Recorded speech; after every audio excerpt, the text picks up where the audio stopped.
Hello. तो कैसे हैं आप सभी? आई होप सब बढ़िया होंगे। तो मेरा नाम है प्रवीण गौतम और स्वागत है आपका आपके इस बेहतरीन से यूट्यूब चैनल प्रवीण क्लासेस में। तो आज की क्लास में हम बात करने वाले हैं हिंदी के एक मोस्ट इंपॉर्टेंट टॉपिक, जो कि है आपका पत्र लेखन यानी कि लेटर राइटिंग, है ना, हिंदी में।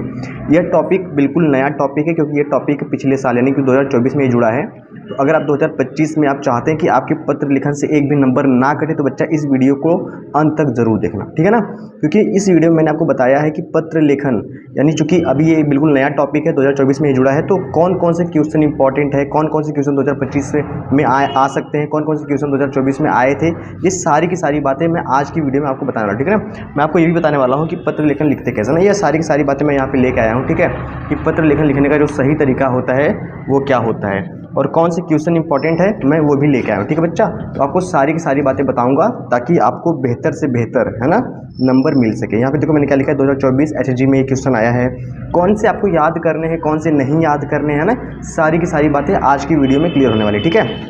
और पत्र के बारे में मैं आपको सारी की सारी बातें बताऊंगा कि पत्र क्या होता है, औपचारिक पत्र क्या होता है, अनौपचारिक पत्र क्या होता है। तो आप क्या करें, बस सिंपल तरीके से आराम से एक कोने में बैठ के इस वीडियो को पूरा देख लें, आपके एक भी नंबर नहीं कटेंगे, ठीक है। चलिए क्लास को स्टार्ट करते हैं। देखो, तो सबसे पहले हम बात करते हैं पत्र। पत्र जो होता है आपके हिंदी के क्वेश्चन पेपर का सबसे अंतिम प्रश्न होता है। आपके पास दो ऑप्शंस रहेंगे, है ना, मतलब कि आपके क्वेश्चन में अथवा करके दो चीज़ें आएंगी, या तो आप पहला का आता है तो पहला लिख दीजिए, या दूसरा आता है तो दूसरा लिख दीजिए, ठीक है ना बच्चा। और इसके लिए आपको टोटल 4 नंबर मिलेंगे, है ना। पत्र कितने प्रकार का होता है? देखो, पत्र जो होता है वो दो प्रकार का होता है। एक होता है औपचारिक पत्र, जिनको हम इंग्लिश में कहते हैं फॉर्मल लेटर, और एक होता है अनौपचारिक पत्र यानी कि इनफॉर्मल लेटर, है ना। अब मैं आपको सारी की सारी बातें एकदम बिल्कुल डिटेल में ढंग से समझाऊंगा, और बहुत छोटी सी वीडियो होगी, तो वीडियो को छोड़कर बिल्कुल मत जाना, ठीक है बच्चा, ताकि आपके नंबर बिल्कुल ना कटें, ध्यान समझना। तो जो पत्र होता है वो दो तरह का होता है, एक होता है औपचारिक पत्र, एक होता है अनौपचारिक पत्र। अब सवाल उठता है कि सर औपचारिक पत्र क्या होता है ना। तो देखो, ऐसे पत्र जो किसी अधिकारी या सरकारी कार्यालय में प्रार्थना के लिए, है ना, यानी कि स्कूल में प्रार्थना के लिए, मतलब कि आपको छुट्टी चाहिए या छात्रवृत्ति के लिए या फीस माफ़ी के लिए, है ना। तो ऐसे पत्र जो किसी अधिकारी, है ना, मतलब ऑफिस की बात चल रही है, ठीक है, किसी अधिकारी या स्कूल या कार्यालय में प्रार्थना के लिए, शिकायत के लिए तथा आवेदन करने के लिए लिखा जाता है, उसे कहते हैं औपचारिक पत्र, मतलब कि फॉर्मल लेटर, बिल्कुल फॉर्मल, है ना। तो यानी कि ऐसे पत्र जो किसी अधिकारी या स्कूल या शिकायत के लिए या आवेदन पत्र का मतलब होता है नौकरी वगैरह के लिए, ठीक है ना। तो ऐसे पत्रों को हम लोग कहते हैं बच्चा औपचारिक पत्र यानी कि फॉर्मल लेटर, ठीक है। अब सुनो, अब औपचारिक आपको तब समझ में आएगा जब आप अनौपचारिक को पढ़ेंगे। अनौपचारिक क्या होता है? इनफॉर्मल लेटर, इसको ध्यान समझिए, है ना। अनौपचारिक पत्र क्या होता है? ऐसे पत्र जो अपने सगे संबंधियों, अपने करीबी रिश्तेदारों या दोस्तों को लिखे जाते हैं, उन्हें कहते हैं अनौपचारिक पत्र, है ना। ये सिंपल सी बात है, ठीक है। जो पत्र आप अपने सगे संबंधियों, अपने करीबी रिश्तेदार या दोस्तों को लिखते हैं, किस चीज़ के लिए लिखते हैं बच्चा? उनसे हालचाल करने के लिए, उनको बधाई देने के लिए, है ना। अब ये मैं सारी की सारी बातें आपको एक एक करके बताऊंगा, ठीक है। चलिए शुरू से शुरू करते हैं। देखो, ध्यान समझो, वे पत्र जो किसी अधिकारी या सरकारी कार्यालय में प्रार्थना के लिए, शिकायत के लिए या आवेदन के लिखा जाता है, उन्हें क्या कहते हैं? औपचारिक पत्र कहते हैं, है ना। अब ध्यान समझना, इनमें कौन कौन से पत्र आते हैं, जैसे कि आपका हो गया प्रार्थना पत्र, कौन सा हो गया बच्चा? प्रार्थना पत्र, शिकायत पत्र और कौन सा? आवेदन पत्र, है ना। अब प्रार्थना पत्र क्या होता है? विद्यालय से संबंधित। इसमें किस तरह से पत्र आपको लिखने को आएंगे, ध्यान समझना, है ना, किस तरह से आएंगे, बहुत ध्यान समझना। देखो, इसमें क्या आएगा कि आकस्मिक अवकाश हेतु अपने प्रधानाचार्य को एक पत्र लिखिए, मतलब कि छुट्टी के लिए अपने प्रधानाचार्य को एक पत्र लिखिए, है ना। ये क्या है? ये है प्रार्थना पत्र यानी कि विद्यालय से संबंधित। छात्रवृत्ति या फीस माफी के लिए अपने प्रधानाचार्य को एक पत्र लिखिए, है ना। तो ये जो है प्रार्थना पत्र, ये होता है स्कूल से संबंधित यानी कि विद्यालय से संबंधित। दूसरा होता है शिकायती पत्र। शिकायती पत्र क्या होता है कि जो उच्च अधिकारियों को लिए लिखा जाता है, यानी कि उच्च अधिकारी को लिखा जाता है समाज में किसी तरह की समस्या के लिए। जैसे कि मान लेते हैं कि शहर की सफाई हेतु अपने शहर के मुख्य नगर अधिकारी को एक पत्र लिखिए, मतलब कि आपके शहर में क्या है, बहुत गंदगी है, तो आपने क्या करा कि उसकी सफाई के लिए जो शहर के जो मुख्य नगर अधिकारी हैं या जो स्वास्थ्य अधिकारी हैं, उनको आपने एक पत्र लिखना है। पत्र कैसे लिखते हैं, इसका फॉर्मेट क्या होता है, तरीका क्या होता है, उसको याद कैसे करेंगे, सारी की सारी बातें बताऊंगा, बस लास्ट तक वीडियो देखना, पहले समझना कि एक्चुअल में होता क्या है। औपचारिक पत्र क्या होता है? वे पत्र जो प्रार्थना पत्र होते हैं यानी कि जो विद्यालय से संबंधित होते हैं, या शिकायती पत्र। तीसरा क्या होता है बच्चा?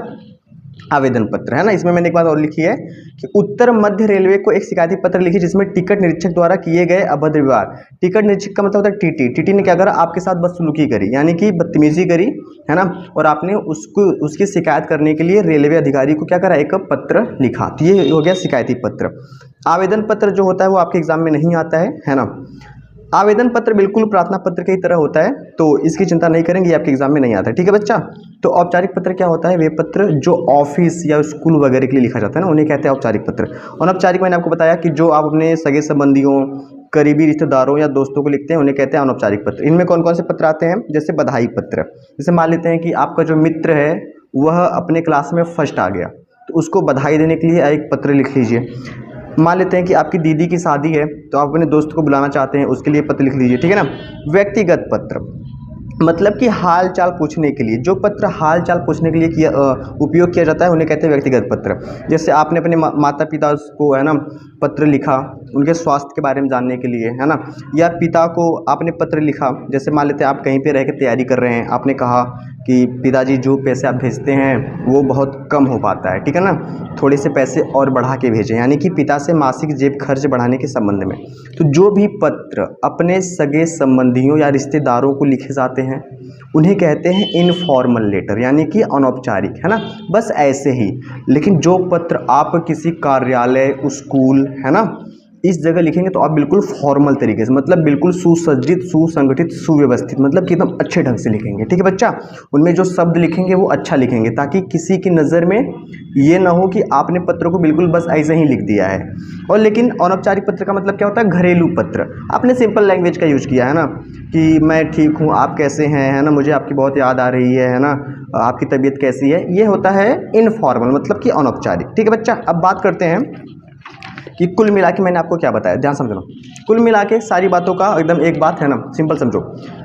तो औपचारिक और अनौपचारिक इन दोनों को मिला के कुल बातों का एक बात समझिए कि आपके जो एग्जाम में 3 तरह के पत्र आएंगे। एक क्या होगा जो कि विद्यालय से संबंधित होगा, एक क्या होगा शिकायती पत्र होगा, और एक क्या होगा सगे संबंधियों से संबंधित। जो विद्यालय से संबंधित है और जो शिकायत पत्र है ना, ये होते हैं औपचारिक में, मैंने आपको बताया, ठीक है ना। जो पत्र सगे संबंधियों से संबंधित होते हैं वे क्या होते हैं बच्चा, अनौपचारिक, यानी कि इनफॉर्मल लेटर। अब सवाल उठता है कि सर एग्जाम में किस किस तरह के क्वेश्चन आते हैं, या 2024 में कौन कौन से क्वेश्चन आए थे, ताकि हमें एक आइडिया लग जाए कि हम कैसे कैसे पढ़ने वाले। और वो जो क्वेश्चन आए थे उसको मैं आपको समझाऊंगा भी, है ना, एक एक क्वेश्चन कराऊंगा भी और बताऊंगा भी कि इनको कैसे याद करना, कैसे समझना, ध्यान समझना। जैसे, है ना, अब मैं जो क्वेश्चन आपको बताने वाला हूँ वो ये क्वेश्चन है जो पिछले सालों में पूछे गए हैं या 2024 में आने के चांसेस है, तो इसको बहुत ध्यान से देखना बच्चा, ठीक है ना। देखो, है ना, जैसे आकस्मिक अवकाश हेतु अपने प्रधानाचार्य को एक पत्र लिखिए। अब ये क्या है, स्कूल से संबंधित, यानी कि विद्यालय से संबंधित, है ना। तो ये क्या है, औपचारिक पत्र। ये जो भी जितने भी काली पेन से लिखे गए हैं ये सभी के सभी स्कूल से संबंधित हैं, ठीक है। जैसे छात्रवृत्ति के लिए अपने प्रधानाचार्य को एक पत्र लिखिए, ये 2024 HD में आया था, है ना, ये 2024 में आया था। विद्यालय में खेलकूद की सामग्री की ओर ध्यान दिलाते हुए प्रधानाचार्य को एक पत्र लिखिए, है ना, ये 2024 HB में आया था। मतलब कि आपके स्कूल में खेल कूद की जो सामग्री है या तो वो नहीं है या तो वो बहुत पुरानी हो चुकी है, तो आपने कहा कि मतलब सेवा में श्रीमान, जो लिखने का जो तरीका होता है मैं आपको अगली वीडियो में बताऊंगा, लेकिन मैं फ़िलहाल आपको क्वेश्चन दिखा रहा हूँ कि किस किस तरह के क्वेश्चन आते हैं, ठीक है। अब देखो ध्यान से, अगला क्या है, दीदी मतलब बहन, चचेरी बहन या बड़े भाई की शादी पर अवकाश के लिए आवेदन पत्र। आवेदन पत्र को ही कहते हैं प्रार्थना पत्र, ठीक है ना। मान लेते हैं आपके भाई की शादी है या अपने सिस्टर की शादी है, तो आपने कहा कि भाई मुझे क्या 4 दिनों की छुट्टी चाहिए, है ना, उस चीज़ के लिए प्रार्थना पत्र लिखिए, ठीक है। तो इसमें से क्या है जो सबसे इंपॉर्टेंट है वो है पहला, दूसरा, तीसरा, ठीक है। इसको बहुत ध्यान से पढ़ना है और साथ साथ में इसको भी देख लेना है। ये आपको कहाँ मिलेंगे, अगर आपके पास कोई भी सीरीज हो आपको उसमें मिल जाएगा। ये आप सिंपली, है ना, यूट्यूब पे सर्च कर सकते हैं, किसी का देख सकते हैं, वो हो जाएगा। नहीं तो मैं ये सारी की सारी बातें आपको पढ़ाने वाला हूँ, ठीक है। मैं बस क्या कहना चाह रहा हूँ, बस आपको बातों को समझना। मैं ये कहना चाह रहा हूँ कि कौन कौन से क्वेश्चन 2024 में आए थे और 25 में आने के चांसेस क्या हैं। होता क्या है कि लिखने का जो फॉर्मेट होता है, जो तरीका होता है वो सेम ही होता है, बस बीच में कुछ बातें जो है वो चेंज कर दी जाती हैं, है ना। तो अभी फ़िलहाल आप क्वेश्चन देखो, ठीक है, फिर मैं आपको एक एक करके बिल्कुल ऐसे करके बताऊँगा, ठीक है। जैसे यहाँ पे मैंने क्या लिखा है ना, आकस्मिक अवकाश हेतु प्रार्थना पत्र। लिखने का तरीका क्या होता है, सबसे पहले आप क्या लिखते हैं, सेवा में, फिर आप क्या लिखते हैं, श्रीमान प्रधानाचार्य महोदय, फिर आप अपने स्कूल का नाम लिखते हैं, फिर विषय क्या है कि आकस्मिक अवकाश हेतु, मतलब कि छुट्टी के लिए प्रार्थना पत्र, फिर आप लिखते हैं श्रीमान, फिर ये बातें आप लिखते हैं। ये कैसे लिखते हैं, क्या होता है ना, ये सारी की सारी बातें मैं आपको अगले वीडियो में बताऊंगा। फिलहाल आप समझिए कि आपके एग्जाम में कौन कौन से क्वेश्चन इंपॉर्टेंट है, ठीक है। अभी जितने भी नीली पेन से लिखा गया है, ये सभी के सभी जो क्वेश्चन है वो आपके हैं शिकायती पत्र से संबंधित। जैसे अभी 2024 HDE में क्या आया था कि शहर की सफाई हेतु अपने शहर के मुख्य अधिकारी या स्वास्थ्य अधिकारी को एक पत्र लिखिए। मोस्ट इंपॉर्टेंट, ये क्या बाबू, most important 2024 HD 2 paper code में आया था ना, तो ये आपके लिए बहुत इंपॉर्टेंट हो जाता है। फिर क्या था, राज्य परिवहन निगम के मुख्य प्रबंधक को बस चालक के अप्रशंसनीय व्यवहार का उल्लेख करते हुए शिकायती पत्र लिखिए। मतलब कि आपको क्या करना है कि राज्य परिवहन निगम के मुख्य प्रबंधक को क्या करना है, बस चालक के अप्रशंसनीय व्यवहार, मतलब कि जो बस चालक है वो बहुत बेकार तरह से बस को चला रहा था, है ना, बस को बस स्टॉप पे नहीं रोक रहा था, और साथ में जितने भी पैसेंजर थे, जितने भी यात्री थे, उनके साथ बदतमीजी से बात कर रहा था। तो उसका आपने क्या करा, उसके व्यवहार यानी उसका व्यवहार ठीक नहीं था, इसके लिए आपने उसकी शिकायत करते हुए एक पत्र लिखा। किसको लिखा, मुख्य प्रबंधक को, राज्य परिवहन निगम। ठीक है बच्चा, तो ऐसे करके फिर क्या है, उत्तर मध्य रेलवे को एक शिकायती पत्र लिखिए जिसमें टिकट निरीक्षक यानी टीटी द्वारा किए गए अभद्र व्यवहार का उल्लेख हो। जैसे आप ट्रेन में सफ़र कर रहे हैं और आपसे जो टीटी है वो क्या है, बदतमीजी से बातें कर रहा है, आपके साथ सही व्यवहार नहीं कर रहा है, तो उसकी शिकायत के लिए आपने पत्र लिखा। ये क्या शिकायती पत्र हो गया। ये 2024 से HF में आया था ना, ये इंपॉर्टेंट है, ध्यान समझना। यानी कि इसमें कौन कौन सा इंपॉर्टेंट है, 5वां, 6वां और 7वां, है ना, ये बहुत ध्यान से पढ़ना है आपको, ठीक है बच्चा। इसके आगे अगर देखो, अगर आपने इनको पढ़ लिया तो जो फॉर्मेट होता है, जो तरीका होता है, वो तो सेम ही होता है लिखने का, है ना। तो इसमें क्या बीच में क्या लिखना है वो मैं आपको बताऊंगा। जैसे बिजली की अत्यधिक कटौती होने पर विद्युत अधिकारी को पत्र, है ना।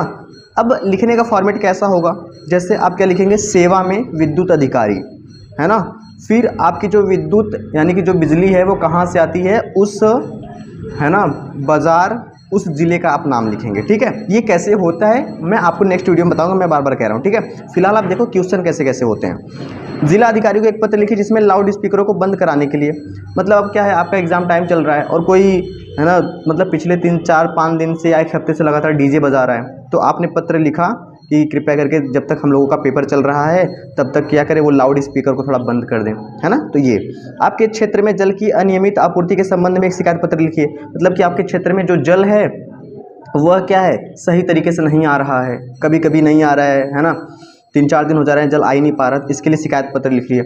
आपके पिताजी ने आपको 1000 रुपये का मनी ऑर्डर भेजा है जो अभी तक आपको नहीं मिला है, डाक अधीक्षक को एक पत्र लिखकर उनकी शिकायत कीजिए, है ना, कि मेरे पिताजी ने मेरे को पैसे भेजा, मेरे को नहीं मिला, तो उसकी शिकायत के लिए एक पत्र लिखिए, है ना। कैसे लिखते हैं मैं आपको आगे बताऊँगा, समझाऊँगा।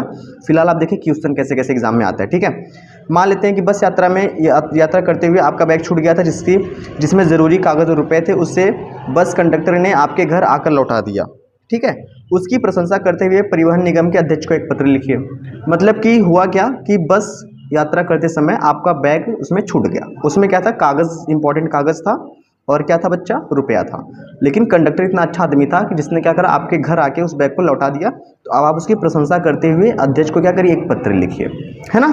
तो अब ये जो है ना, आप अपने माइंड से, कॉमन सेंस से लिख सकते हैं, बस आपको ये पता होना चाहिए कि जो उसका लिखने का जो तरीका होता है, जो फॉर्मेट होता है वो क्या होता है ना, यानी कि लिखने का तरीका कैसे होता है। जैसे ये जो फॉर्मेट है ये आपको पता होना चाहिए, है ना, कि सेवा में कैसे लिखते हैं, फिर ये बात कैसे लिखते हैं, फिर ये कैसे लिखते हैं, विषय कैसे लिखते हैं, फिर ये जो बातें हैं ये कैसे लिखते हैं ना, आई थिंक आपको दिख नहीं रहा, ये सब कैसे लिखते हैं, ठीक है। फिर नीचे हम धन्यवाद कैसे लिखते हैं, ये सब कैसे लिखते हैं ना, तो ये जो चीज़ें हैं मैं आपको समझाऊंगा, ठीक है। गली नंबर क्या है, घर क्या है, किस ज़िले का है, ये सारी की सारी बातें मैं नेक्स्ट वीडियो में आपको समझाऊंगा, ठीक है। आप बस क्वेश्चन को देखें, ठीक है। तो इसमें से जो इम्पोर्टेंट बात है वो क्या क्या है, 5वां, 6वां, 7वां, अगर आप इनको पढ़ लिए तो ये जो बाकी हैं 8, 9, 10, 11, 12 ये ऑटोमेटिक आपको आ जाएंगे। पहले में कौन कौन सा पढ़ना है, पहला, दूसरा, तीसरा, अगर आपने ये पढ़ लिया तो आपको चौथा ऑटोमेटिक आ जाएगा। और रिकॉर्ड है कि इससे बाहर एग्जाम में आएगा नहीं, यानी कि जो मैंने बताया, पहला, दूसरा, तीसरा पढ़ लेना है, उसके बाद 5वां, 6वां, 7वां ये आपको पढ़ लेना है, ठीक है।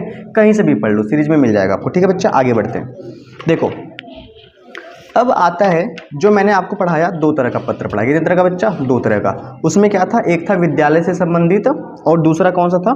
दूसरा आपका था शिकायती पत्र, यानी कि इन्हें कहते हैं औपचारिक पत्र, है ना। अब आता है आपका सगे संबंधियों से संबंधित। मैंने क्या कहा कि कुल बातों की एक बात कि आपके एग्जाम में तीन तरह के पत्र आएंगे। पहला क्या होगा आपका? विद्यालय से संबंधित। दूसरा क्या होगा? शिकायती पत्र। और तीसरा क्या होगा? सगे संबंधियों से संबंधित। ठीक है बच्चा, तो दो तरह के मैं आपको क्वेश्चन बता चुका हूं। अब बात करते हैं तीसरा, यानी कि सगे संबंधियों से जो रिलेटेड जो क्वेश्चन होगा वो कैसा होगा। जैसे अपने जन्मदिन पर मित्र द्वारा भेजे गए उपहार के लिए मित्र को धन्यवाद पत्र लिखिए। जैसे कि आपका मित्र क्या है, आपके जन्मदिन पर तो नहीं आ पाया, लेकिन उसने आपके लिए एक सुंदर सा उपहार गिफ्ट भेजा, तो आप उसको बधाई देते हुए यानी धन्यवाद देते हुए एक पत्र लिखिए। ठीक है, ये 2024 HG में आया था। ठीक है, वेरी इंपॉर्टेंट। ठीक है, वाद विवाद। वाद विवाद का मतलब होता है डिबेट। डिबेट क्या होता है? मतलब कि किसी विषय पर चर्चा। जैसे मान लेते हैं कि जातिवाद। कुछ लोगों का कहना है कि जो जातिवाद है वो अभी भी चलती है, कुछ लोगों का कहना है कि जातिवाद अब खत्म हो गया है। तो अब क्या होगा कि कुछ लोग, तीन चार लोग इधर से होंगे, तीन चार लोग उधर से होंगे, ये आपस में क्या करेंगे? चर्चा करेंगे, बातचीत करेंगे, है ना। एक दूसरे को बताएंगे कि सच में जातिवाद है या नहीं। ये वाले कहेंगे नहीं है, ये वाले कहेंगे हाँ है, तो किस लिए है, क्यों, है ना, ये सब बताएंगे। इसको कहते हैं वाद विवाद। ठीक है बच्चा, या तो वाद विवाद, या तो खेल कूद, या तो परीक्षा में प्रथम स्थान प्राप्त करने के लिए अपने चचेरे भाई, या तो देखो ये अपने चचेरे भाई वाला एग्जाम में आया था। ठीक है ना, अपने चचेरे भाई या अपने मित्र को बधाई देते हुए पत्र लिखिए, यानी कि 2024 और HE और HA दोनों में आया था। ठीक है ना, तो ये बहुत इंपॉर्टेंट है। ठीक है बच्चा, तो चाहे तो खेल कूद में, चाहे तो वाद विवाद में, चाहे तो परीक्षा में, आपका जो मित्र हो, चाहे चचेरा भाई हो, है ना, अगर वह क्या है प्रथम स्थान पा लिया है तो उसको बधाई देते हुए, लिखने का तरीका सेम ही रहेगा, सब कुछ सेम ही रहेगा। बस जहाँ पे हम लिखेंगे कि प्रिय मित्र, वहाँ पे लिख देंगे प्रिय चचेरे भाई, बात खत्म, है ना। बधाई वाली बात है तो बात सेम ही रहेगी। ठीक है, ये सब मैं आगे बताऊंगा, फिलहाल आपको क्वेश्चन पे ध्यान देना है। आगे बढ़ते हैं। छात्रावास की जीवन शैली पर अपने मित्र को एक पत्र लिखिए। छात्रावास की जीवन शैली का मतलब क्या है? हॉस्टल। आप हॉस्टल में रह रहे हैं तो वहाँ का माहौल कैसा है, वहाँ आप कैसे जीवन जी रहे हैं, है ना, आपको क्या पसंद आ रहा है, क्या नहीं पसंद आ रहा है, उसके लिए आपने अपने मित्र को क्या लिखा? एक पत्र लिखा। ये 2024 HB में आया था, वेरी इंपॉर्टेंट है। 13वां, 14वां, 15वां और कौन सा? 16वां। दिस इज़ वेरी इंपॉर्टेंट, इस चीज़ को ध्यान देंगे। ठीक है बच्चा, फिर उसके बाद जो आता है बहुत इंपॉर्टेंट नहीं है, लेकिन आप थोड़ा थोड़ा देख सकते हैं इसको। जैसे 16वां देख लीजिए, अपनी विशेष रुचियों का उल्लेख करते हुए अपने मित्र को पत्र लिखिए। विशेष रुचियों का मतलब होता है कि आपको क्या क्या पसंद है। जैसे आपको गाना सुनना पसंद है, आपको किताबें पढ़ना पसंद है, आपको खेलना पसंद है। आपने लिखा कि प्रिय मित्र राजीव, मैं ठीक हूँ, है ना, आशा करता हूँ कि तुम भी ठीक होगे, है ना। आज मैं तुम्हें अपनी रुचियों के बारे में बताऊँगा, है ना, कि मुझे पढ़ाई के साथ साथ ये भी अच्छा लगता है, वो भी अच्छा लगता है, तुम भी इस पत्र का जवाब जरूर देना, ऐसे करके। ठीक है बाबू, आगे बढ़ते हैं। 17वां, माता को एक पत्र लिखिए जिनमें उनके स्वास्थ्य के बारे में पूछा गया हो सकता है कि एग्जाम में आपके ये आ जाए, है ना। मैं क्या कह रहा हूँ? मैं कह रहा हूँ कि अगर बाकी लिखना आएगा तो ये जो बाकी रह रहे हैं वो आपको ऑटोमेटिक आ जाएगा, क्योंकि इसको अपनी भाषा में लिखना होता है। एक अच्छा पत्र लिखने का मतलब क्या होता है कि साफ, सुंदर और स्पष्ट भाषा में लिखा हो। आपकी मम्मी की तबीयत खराब है, उनके स्वास्थ्य के बारे में, जैसे मान लेते हैं कि आप कहीं पे रह के तैयारी कर रहे हैं, तो उनके स्वास्थ्य के बारे में यानी कि उनके हाल चाल के लिए आपने एक पत्र लिख लिया। अपने पिताजी को पत्र लिखिए तथा उनसे मासिक जेब खर्च बढ़ाने की मांग कीजिए। जो मैंने आपको वीडियो स्टार्ट में ही बताया कि आपको कुछ पैसे कम पड़ रहे हैं, मान लेते हैं कि आपके पिताजी आपको 1000 रुपये भेज रहे हैं, है ना, पर 1000 में क्या हो पा रहा है कि सही से खर्च नहीं निकल पा रहा है आपका, तो आप कहेंगे पिताजी एक काम करिए ना, 1500 रुपये भेज दीजिए, क्योंकि जो महीने का जो खर्च है वो कम पड़ जा रहा है। ठीक है, ऐसे करके। फिर अगला क्या है? अपने बैंक के प्रबंधक को पत्र लिखिए, लिखकर अपने आधार कार्ड को खाते से जोड़ने का अनुरोध कीजिए। मतलब क्या है कि जो आपका आधार कार्ड है वो आपके खाते से लिंक नहीं है, तो उसके लिए अपने बैंक प्रबंधक को क्या लिखिए? पत्र लिखिए। ठीक है, अब इतनी टॉपिक्स हैं, इतनी सारी की सारी बातें। आप कहेंगे सर हमें इतना पढ़ना पड़ेगा? इतना नहीं पढ़ना है भाई, जो मैंने कहा सिर्फ वो पढ़ना है और उसी में से एग्जाम में आ जाए। लेकिन मैं कह रहा हूं कि अगर नहीं आया तो आपके माइंड में कम से कम ये बात रहेगी कि इस क्वेश्चन को तो कम से कम हमने देखा है। एक बार अपने मन में सोच लेना। जैसे मान लेते ये वाला आ गया कि माता को एक पत्र लिखिए जिनमें उनके स्वास्थ्य के बारे में पूछा गया हो, तो थोड़ी घर पे अगर सोच लोगे, एक मान लेते यूट्यूब पर कोई वीडियो देख लेना या सीरीज में देख लेना कि कैसे लिखा जाता है ना। तो आप कैसे लिखेंगे? पूज्य माता जी पैर छूकर नमस्कार, है ना। तो इसके बाद उनके स्वास्थ्य के बारे में मैं आशा करता हूँ कि आपकी तबीयत ठीक होगी या आप अपनी तबीयत के बारे में बताएं। तो ऐसे करके बच्चा लिखना होता है, ठीक है। तो मैंने क्या कहा कि कौन कौन सा इंपॉर्टेंट है, ध्यान समझिए, है ना। जो स्कूल से संबंधित है उसमें क्या है, ये पहला, दूसरा, तीसरा और चौथा। फिर जो शिकायती पत्र उसमें कौन कौन सा है, 5वां, 6वां, 7वां, है ना। उसके बाद ये वाला 13वां, 14वां, 15वां और 16वां, ठीक है। तो आप वीडियो को पीछे करके इन सभी को नोट कर सकते हैं, स्क्रीनशॉट ले सकते हैं, ठीक है। आई होप आपको ये क्लास बिल्कुल अच्छा लगा होगा, आपको पता चला होगा कि पत्र क्या होता है, ये एग्जाम में किस तरह से आता है, पत्र कितने प्रकार के होते हैं। नेक्स्ट वीडियो में हम बात करेंगे कि पत्र लिखने का जो स्ट्रक्चर होता है, यानी कि जो प्रारूप होता है ना, वो कैसे होता है, ठीक है। तो मिलते हैं नेक्स्ट वीडियो में, तब तक के लिए धन्यवाद। ओके, बाय और बाय।